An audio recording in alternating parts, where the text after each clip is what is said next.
Maksudnya gini loh, bukannya nggak mau bantu ya, Ya kalian pemirsa atau netizen di luar sana terserah kalian mau judge saya seperti apa. Cuman kalian berpikir kembali kalau kalian ada di posisi saya, ya kan, di posisi saya, papa atau mama kalian menikah kembali dan punya anak, tiba-tiba nongol lagi di depan mata kalian dan memperkenalkan anak ini adalah anaknya, kalian terima atau enggak?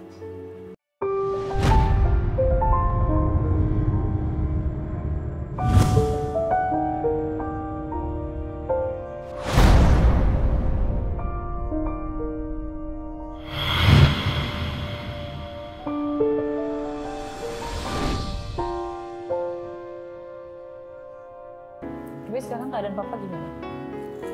Papa meninggal waktu itu keadaannya. Ya udah nggak karena sibuk kuliah ya kan, udah nggak pernah ketemu papa, tiba-tiba dikabarin papa meninggal. Antara sedih dan oh ya udah gitu loh. Bukannya jahat ya. Sedih ya sedih karena kehilangan orang tua gitu kan. Tapi ya udahnya tuh kayak oh ya udah B aja gitu, karena gue udah terbiasa tanpa ada papa. Tuh gue bisa hidup mandiri, gue masih bisa dengan tabungan masih bisa ya ngasih beliin adik gue jajan ya kan, apa segala macam kayak gitu. Jadi dengan ada atau nggak adanya papa, hidup atau matinya papa, tetap rasanya nggak ada beda ya? Yes. Karena masih punya adik, masih punya kakak, masih punya mama. Yes. Dan dari situ mulai ngerasa gue harus lebih sayang lagi sama mama. Gue tipe orang yang nggak bisa mengungkapkan kasih sayang gue ke mama. Mungkin kalian sering dengar, iya sayang atau enggak, love you, thank you ya gitu kan. Yes, gue bisa mengungkapkan ke teman-teman gue, orang-orang di sekitar gue. Tapi kalau mengungkapkan rasa sayang itu ke orang tua atau keluarga gue tuh susah. Ada caranya sendiri, kayak gue beliin kado atau mungkin gue ajak makan atau gue mungkin ya udah mama beli apa gitu, ya udah sok beli gitu, dengan cara seperti itu. Nggak bisa diungkapkan dengan I love you ma, thank you. Nggak bisa. Sekarang keadaan mama gimana? Keadaan mama sekarang sih sehat ya, sehat. Cuman ada satu di mana yang bikin terharu sih. Apa tuh? Gue dari 2011 puji Tuhan dipercaya sama Tuhan. Setelah lulus seminggu dari kampus ya kan, dari kuliah, itu langsung di calling sama salah satu TV ya kan, swasta terkenal lah di Jakarta. Selama kerja kurang lebih 11 tahun sekarang, gue nggak pernah yang namanya mengundurkan diri dari sebuah perusahaan tanpa ada backup. Maksudnya backup itu kerjaan jadi lain? Jadi ada kerjaan lain. Oke. Gitu. Cuman kemarin satu sisi, ya ini cerita aja ya Pak Bas, maaf. Cerita aja. Ya gue adalah orang yang gak pernah diomelin.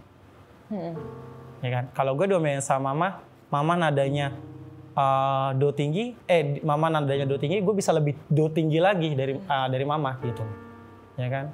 Mama nadanya tinggi lagi, gue bisa lebih tinggi lagi dari mama gitu. Jadi gue menganggap gue ini nggak bisa dimarahin sama siapapun, gitu. Dan mama gue jarang marah sama gue. Gitu. Dan selama kerja pun gue nggak pernah diomelin sama orang gitu kan, karena selama ini kerjaan nggak pernah salah, nggak pernah miss, nggak pernah nggak bener gitu kan, selalu berjalan sesuai rules-nya. Tapi suatu ketika gue diomelin gitu kan, entah apa kesalahannya, dan akhirnya karena gue stres juga gitu kan, gue sempat desperate lah gitu kan.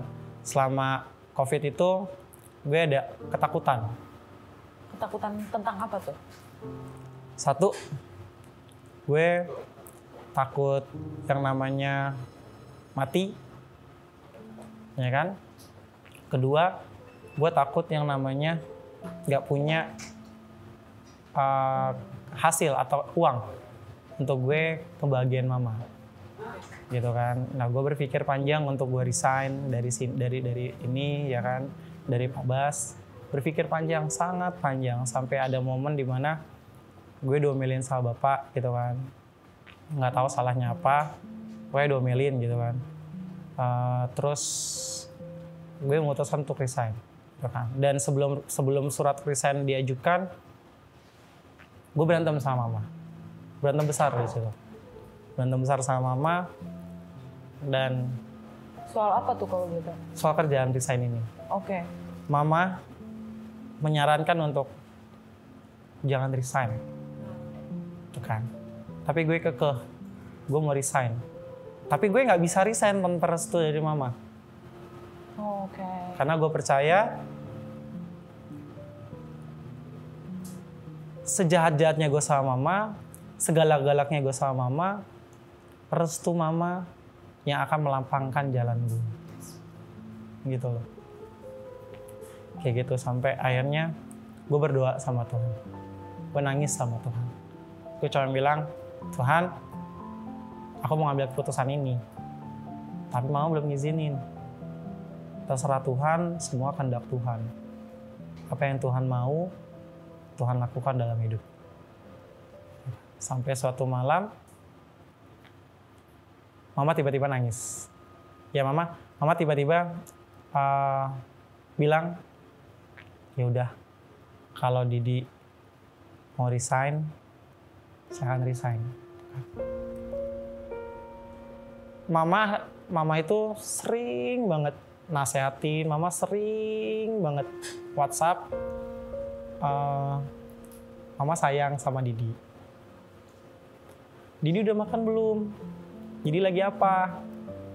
Didi pulang nanti WA ya, mama masak air untuk mandi. Didi pulang WA ya, nanti mama masak air buat minum. Gue berpikir, gue nggak bisa kayak gitu. Gue nggak bisa kayak gitu. Tapi ya egois. Gue nggak bisa ngasih itu ke mama. Tapi gue nuntut mama gitu kan untuk sayang sama gue gitu kan. Karena ya karena itu gue gitu. Gue nggak bisa mengungkapkan itu. Terserah lah mama membeda-bedakan gue sama Dede gitu kan. Karena gue sering banget beda-bedakan sama Dede kan, sama adik gue. Adik gue lebih sukses dari gue, ya kan? Karena kepintarannya dia, di bidangnya dia lah, gitu kan. Dia mau nikah bentar lagi, ya kan? Dan gue belum nikah sampai dengan sekarang. Kan? Itu juga jadi problema gitu kan, dari mama. Mama terus mau beda-bedain gitu kan. Sampai kemarin gue mau ngambil keputusan aja gue nuntut mama gitu, untuk jodoh gue mau ini gitu kan, mau ngambil keputusan ini gitu kan.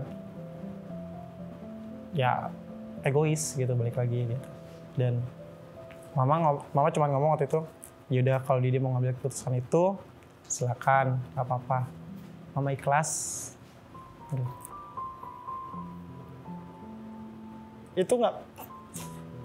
Itu momen pertama yang mama bilang sama gue. Nggak pernah selama ini. Mama tuh selalu neken gue untuk kerja gitu kan. Sakit aja, Didi sakit udah ngomong sama kantor gitu kan. Dari awal gue kerja seperti itu, Didi sakit udah ngomong sama kantor, Mak tunggu anak lu mati dulu gitu kan, baru lu bisa bilang yaudah Didi istirahat di rumah gitu. Sampai gue bilang kayak gitu sama mama. Dan mama coba bilang, apapun keputusan kamu, mama ikhlas. Apapun keputusan kamu, mama support. Mama bilang gitu. Apapun keputusan kamu, itu jalan yang terbaik yang mungkin kamu mau ambil. Selanjutnya, serahkan sama Tuhan. Dan mama akan selalu support kamu, dia bilang gitu. Dan itu momen pertama di mana, ya Allah mama makasih, gue bilang gitu. Gue jangan jawab WhatsApp mama panjang. Itu baru pertama kali dalam hidup gue. Ya ampun Ma, makasih kayak gitu. Makasih banget, maafin Didi ya Ma. Yang belum bisa ngebahagiain Mama, yang belum bisa ngasih apapun yang Mama mau gitu. Aku beda sama Dede gitu kan. Aku beda sama Koko.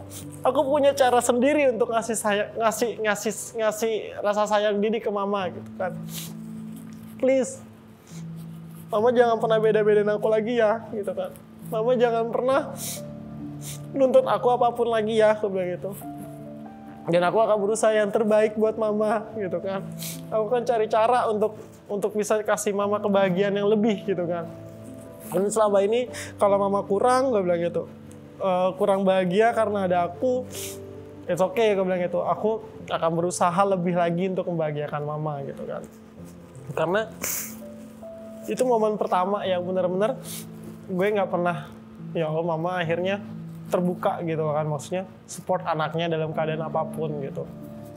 Selama ini gue cuma menganggap mama adalah orang yang egois, mama adalah orang yang selalu nuntut gue gitu kan. Adik gue sama sekali nggak pernah dituntut sama dia gitu kan. Adik gue aman lah dari dia kecil sampai sekarang gitu. Gue nggak paham ya kan. Tapi momen di situ itu yang bikin gue sampai nangis jerit sama Tuhan di jalan ya kan, naik motor. Bodoh lah orang mau bilang gue gila dah gitu kan. Gue cuma bilang, ya Tuhan makasih, kasih mama sehat ya kan, kasih mama bahagia, nggak tahu deh dari mana, gue bilang gitu kan sama Tuhan. Di jalan gue teriak-teriakan kayak gitu. Karena itu momen pertama gue, mama akhirnya support gitu. Kayak gitu. Tapi setelah kamu, kan tadi kamu bilang itu momen pertama kali dimana kamu balas WhatsApp mama panjang. Apa jawaban mama setelah kamu bilang, jangan tuntut aku ya ma, jangan maksa aku ini itu dan ngertiin posisi aku. Mama bilang apa? Mama cuma bilang, iya maafin mama ya, kalau selama ini mungkin Didi ngerasa mama tuh banyak nuntut sama Didi, mama tuh ngebeda-bedain Didi sama Dede gitu kan. Bukan maksud mama seperti itu, dia bilang gitu. Tapi ini cara mama, dia bilang gitu. Untuk kasih istilahnya kalau kita bilang treatment lah ke anak-anaknya gitu kan. Ke adik gue treatmentnya seperti ini, ke gue treatmentnya seperti ini gitu kan. Karena mungkin mama sih bilang kemarin, itu yang sempat bikin gue terpukul sedikit lah gitu kan. Tapi udah itu bodo amat gitu. Mama bilang, Dede kan udah enak, ya kan, gajinya udah gede, udah mau nikah, ya kan, bentar lagi, dia bilang gitu. Nah Didi sekarang yang jadi prioritas mama, dia bilang gitu. Didi kan belum nikah, belum ada yang merhatiin Didi, ini masih jadi tanggung jawab mama, dia bilang gitu. Itu kenapa mama bawel, Didi makan, Didi pakai masker, Didi jangan deket-deket sama orang, Didi apa, Didi A, B, C, D, dia bilang gitu. Dan gue cuma bales, ya ma, maafin aku ya. Aku nggak bisa ngebedain cara mama nge-treat aku sama nge-treat Dede gitu. Maafin ya, gue coba bilang kayak gitu sih sama mama. Sedekat apa sih setelah kamu berpisah sama mama 10 tahun kurang lebih? Sedekat apa sih sama mama? Gue dekat sama mama itu saat gue sebelum kehilangan papa. Itu momen terdekat gue sama mama. Terus setelah ya sampai sebelum pisah lah 10 tahun itu.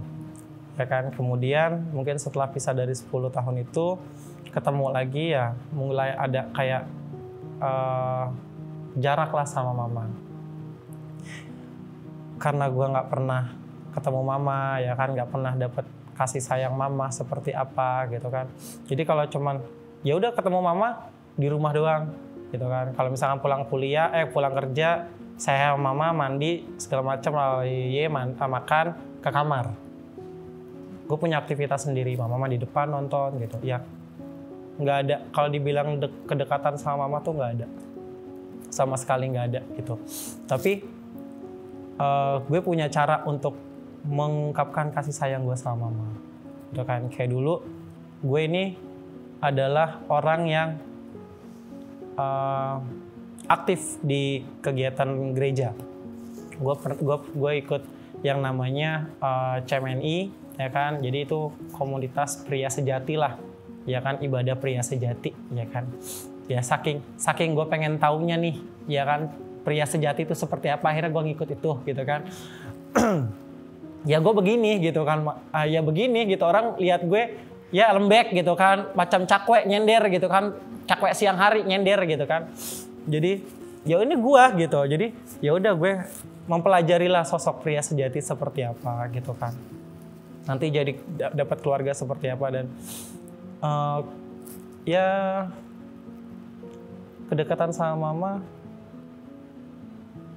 ya cuman sekedar ya beliin mama hadiah gitu. Dan momen pertama gue beliin hadiah yang bikin gue mewek itu adalah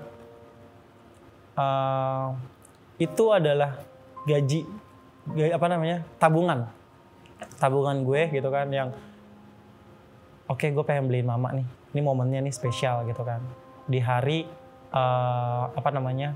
malam ya, itu hari puncaknya acaranya Pria Sejati itu gitu kan, disuruh beli hadiah buat orang yang paling lu sayang gitu kan.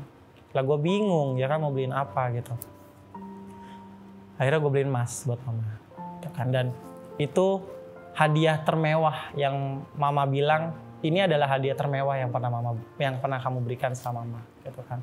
Sebelumnya gue cuma beliin dia tas ya kan. Ya tasnya nggak murah juga sih gitu kan. Tapi itu adalah momen mama bilang ini momen yang mama bisa pakai seumur hidup mama, dia bilang gitu. Dan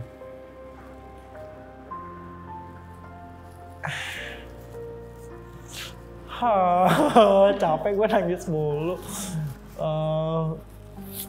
Ya di situ ya sebelumnya cuman kado gitu kan, makasih ya gitu. Di ulang tahun doang, hari Valentine kalau enggak. Dan itu nggak ada momen apapun, nggak ada hari kasih sayang, nggak ada, bukan di ulang tahunnya dia, gue beliin dia emas, gue cari emas itu hujan-hujanan gitu kan, perjuangan gitu. Dan momen itu adalah semua kado yang gue berikan itu gue nggak pernah ingat, tapi gue cuma ingat satu momen itu doang, pas gue kasih dia emas. Di situ gue kasih dia emas, gue cuci kaki.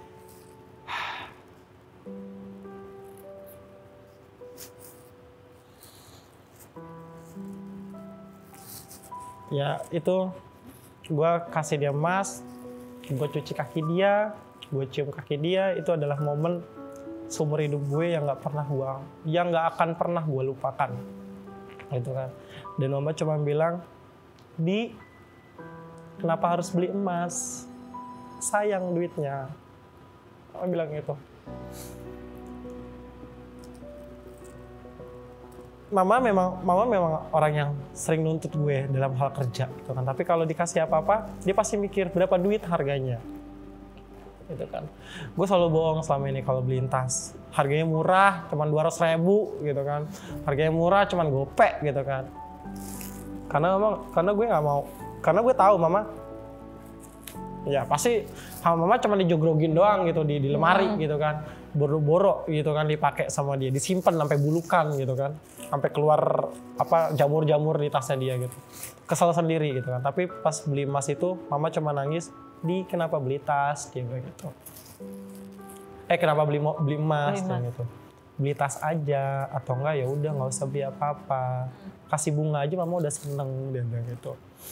Kenapa kamu harus beli emas buat mama? Kan sayang duitnya. Tabungin buat masa depan kamu, dia bilang gitu. Buat kamu nanti kalau udah nikah, dia bilang gitu. Buat kamu nanti kalau mama nggak ada, dia bilang gitu. Buat kamu nanti ini, dia bilang gitu. Oh. Masih mikirin kamu ya, Di, ternyata.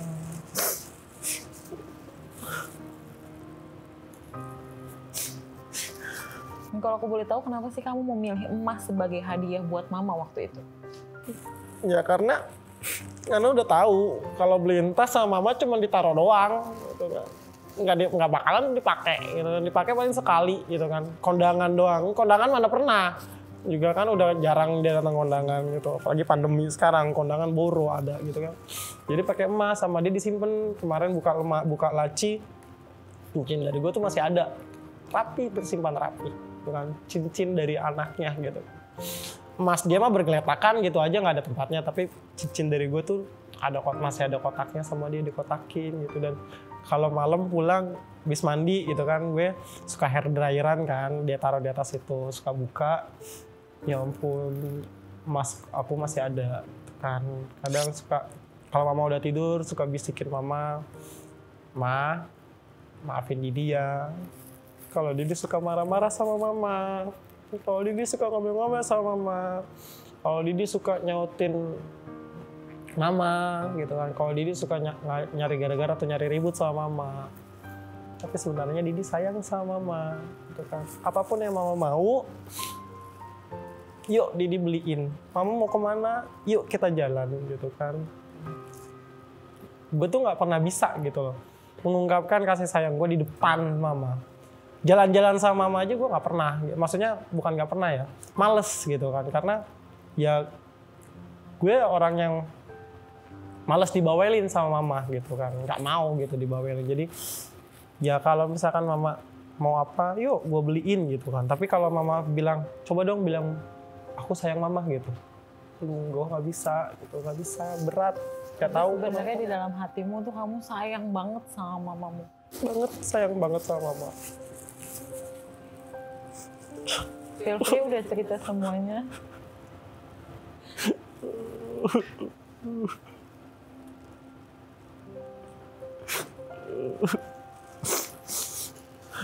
Setidaknya kamu udah ngomong semua apa yang kamu rasa sama mamamu. Dan mamamu juga sudah mulai mengerti kan, ya udah kalau memang itu yang terbaik buat Didi ya jalanin. Intinya restu dari mama. Terakhir pertanyaan aku, satu kata buat apa sih yang kamu dengar buat mamamu? Maksudnya mamamu tuh orangnya kayak gimana sih? Satu kata. Hebat. Hebat. Hebat banget sih. Bisa mendidik 3 anaknya dengan baik sampai masih sehat sampai sekarang. Oke, kalau Didi Rodiman, thank you banget udah ngobrol sama aku, udah cerita banyak banget sama aku. Ada yang mau disampaikan nggak sama Dandin di rumah? Aku mau nyampein dulu.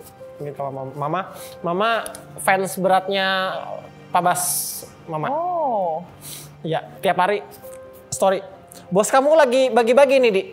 Iya, udah biarin deh. Ajak dong kawan-kawan. Bos kamu lagi ini nih, Dik. Iya. Itu aku yang ya udah deh gitu kan. Tiap hari itu mama. Liatin story gitu, suka lewat, kalau nggak feednya Bapak gitu kan. Cuma pengen bilang sama mama kan sering nonton ya. Ma, jangan pernah nanya kenapa aku ada di sini akhirnya cerita ya. Udah tahu pastikan ya. Satu yang aku mau bilang sama mama, jangan pernah berharap aku mengungkapkan dengan kata-kata aku sayang sama mama. Tapi mama perlu melihat tindakan yang aku lakukan ke mama. Aku sayang sama mama dengan perlakuanku ke mama, bukan dengan kata-kata. Karena kalau hanya sekedar kata-kata, itu bisa berlalu begitu saja di bawah angin. Tapi kalau dengan tindakan, itu akan selalu diingat sama mama sampai akhir hayat mama. Love you, Mam. Thank you banget loh Didi Rodiman udah berbagi cerita. Pokoknya terima kasih, setidaknya lu udah hebat buat diri lu sendiri, dan siapa tahu ke depan lu bisa hebat buat keluarga sama kakak dan adik lu. Thank you sekali lagi. Oke, kemudian cerita dari Koko Didi Rodiman ini bisa banget kita ambil sedikit banyaknya dan kita jadikan pelajaran buat hidup kita. Aku punya quotes buat teman-teman semua. Apapun keadaanmu, sekotor apapun dirimu, dan selemah apapun hatimu, kamu harus ingat bahwa Tuhan gak pernah ninggalin kamu. Dalam keadaan hancur, dalam keadaan kotor, bahkan Dia selalu ada buat kamu. Terima kasih sudah menyaksikan video ini, dan jangan lupa untuk di-share ke teman-temanmu. Jangan lupa untuk follow Instagram aku di @debbie_kings. Thank you teman-teman, and stay safe.